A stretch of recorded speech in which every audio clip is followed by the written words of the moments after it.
Sanibonani. Uyena njalo unkosikazi kaMthembu lo.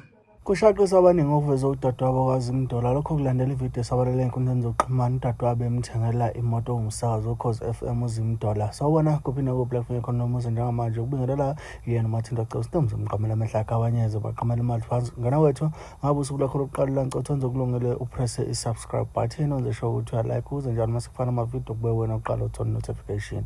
Ingane zakwethu udadewabo kwaZimdola wazakhela udumo ngokwakha noma nokubonisana namakhosikazi lapha ey'nkundleni zokuxhumana nabantu ke noma intsha esafisa ukuyogana ukuthi ke emzini kufanele uyiphathe kanjani noma iziphi ingqinamba ozobhekana nazo emzini. Uveze ukushaqisayo ke mangabe veza ukuthi ezinsukwini ezidlule lapho kusukela khona ngabo September kade ngekho esimeni esright. Lokho kwenziwe indoda noma ke sithi umkhwenyana wakhe lo obekade eshade naye mangabe ke ekhombisa ukuthi usabambisene nomunye wesifazane kodwa ke engazi ukuthi ubesamhlanyisa ngaleyo ndlela ke ubemthanda kakhulu umkhwenyana wakhe. Lokho kwenze kube nzima othandweni lakhe nomkhwenyana wakhe. Uchazile ke wathi bengekwazi ukubuyela ey'nkundleni zokuxhumana ezoyala noma ke ebonisane nentsha noma ke nabaganile ukuthi kufanele uyiphathe kanjani ngoba naye khona la ahleleke khona.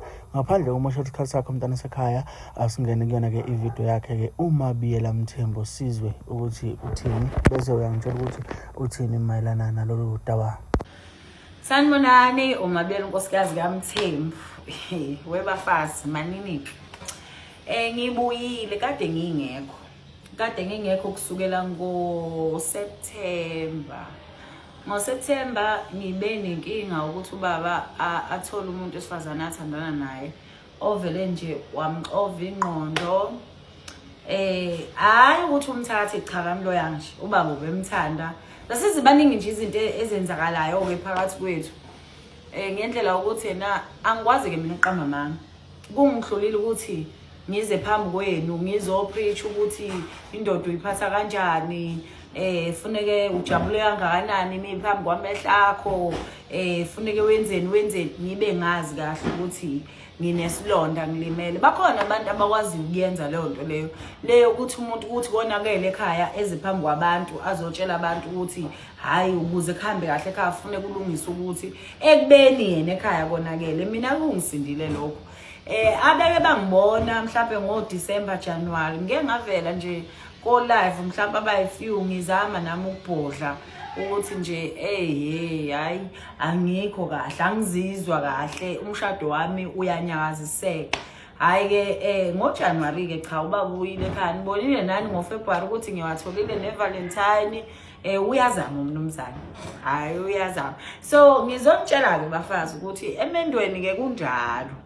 Akuhlezi libalele ilanga kunemvula liyana kunezikhukhula ngelinye ilanga umakhaza kufuneka ijazi ngelinye ilanga okwakho nje ukuthi umnyeni wakho mengene eminyango ungakhohlwa ukuthi unkosikazi wakhe kuphela. Wena nje kufanele ungakhohlwa ukuthi unkosikazi wakhe. Kungenzeki mhlawumbe lale engagezile, kungenzeki futhi ukuthi abantu bembone engaayinelwe, kungenzeki uyidlale nje indima yakho ngokuphelele.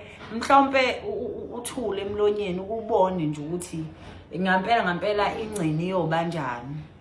Angazi ke nombaba uzomthatha noma mncane yabo khona bamncane ozayo asazi.